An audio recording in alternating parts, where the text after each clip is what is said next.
अभी कुछ दिन पहले ही हमने विश्व पर्यावरण दिवस के अवसर पर वृक्षारोपण किए थे और मैं समझती हूँ कि वृक्षारोपण चलता रहना चाहिए। हमारी प्रकृति हरी भरी रहे, लहराती रहे, क्योंकि प्रकृति जब तक है, जब तक पेड़ पौधे हैं, तब तक हमारा जीवन है और इसको संरक्षित रखना हम सभी का कर्तव्य है, हम सभी की जिम्मेदारी है।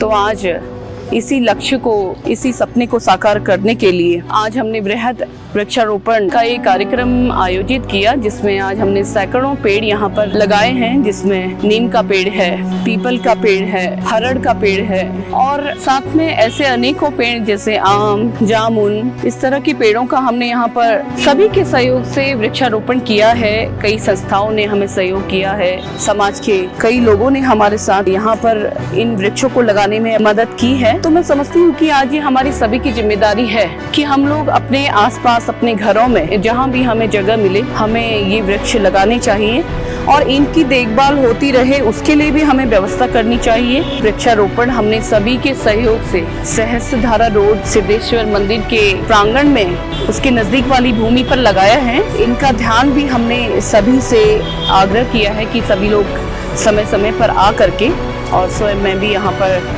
आऊँगी इनका ध्यान रखने के लिए, तो सभी से हमने आग्रह किया है कि वो लोग भी यहाँ आकर के इन वृक्षों की देखभाल करेंगे।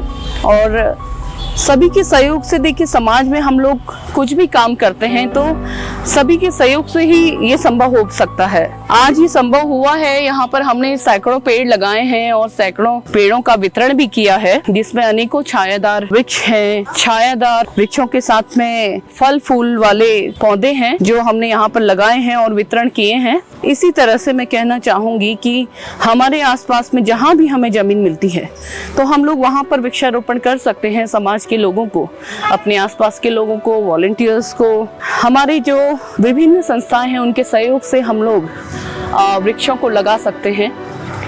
अगर एक व्यक्ति भी एक पेड़ लगाएगा तो मैं समझती हूँ कि हमारे ऐसे हजारों पेड़ खड़े हो जाएंगे जो हमारे आने वाले समय में हमारी प्रकृति को संरक्षित करेंगे, पर्यावरण को शुद्ध बनाए रखेंगे और इस धरती को, इस धरा को, इस समाज को हरा भरा रखेंगे। आज इस जगह को मैं समझती हूँ कि जितनी हरियाली हमारे आसपास में लहराएगी, उतना ही हमें शुद्ध वातावरण मिलेगा, शुद्ध ऑक्सीजन मिलेगी और हमारा जीवन भी उतना ही स्वस्थ होगा। तो मैं आप सभी से भी कहना चाहूंगी कि आप सभी अपनी सामाजिक जिम्मेदारी को निभाते हुए सभी ने मिलकर के आगे आना चाहिए और हमारी प्रकृति हरी भरी रहे, हमारी आने वाली पीढ़ियों का जीवन संरक्षित हो, हमारा भी जीवन संरक्षित हो। इसके लिए सभी ने योगदान करना चाहिए। हमारा उत्तराखंड जो कि बहुत सारे पेड़ों से आच्छादित है, चारों तरफ हरियाली है, चारों तरफ वन के क्षेत्र हैं, हमारा जो उत्तराखंड है सभी को अपनी ओर आकर्षित करता है। अपनी शुद्ध हवा, शुद्ध ऑक्सीजन जो हमें मिलती है, जो हमारा यहाँ का वातावरण है, गर्मियों में भी लोग यहाँ पर घूमने आते हैं, टूरिस्ट हमारा बहुत ही अधिक मात्रा में यहाँ आता है। तो मैं समझती हूँ कि हम सभी ने इस वातावरण को बनाए रखना है, अपना सहयोग, अपना समर्थन एकजुट हो करके, मिल करके समाज के लिए करना है। आप सभी से मैं आशा करती हूँ कि आप सभी हमारे समाज को शुद्ध हवा मिले, शुद्ध पानी मिले, हमारे सारे जीव जिन पर जो है इनका प्रभाव पड़ता है, क्योंकि प्रकृति है तभी सभी जीव हैं। सभी जीव की सुरक्षा करना भी मैं समझती हूँ कि मनुष्य होने के नाते हमारी जिम्मेदारी है। तो सभी ने जो है अपनी जिम्मेदारी को निभाना चाहिए और जो कि कहा जाता है एक वृक्ष 100 पुत्रों के समान है। तो हम एक वृक्ष को अगर लगाते हैं तो आने वाले समय में ये वृक्ष बहुत बड़ा वृहद वृक्ष बन करके ऑक्सीजन देता है।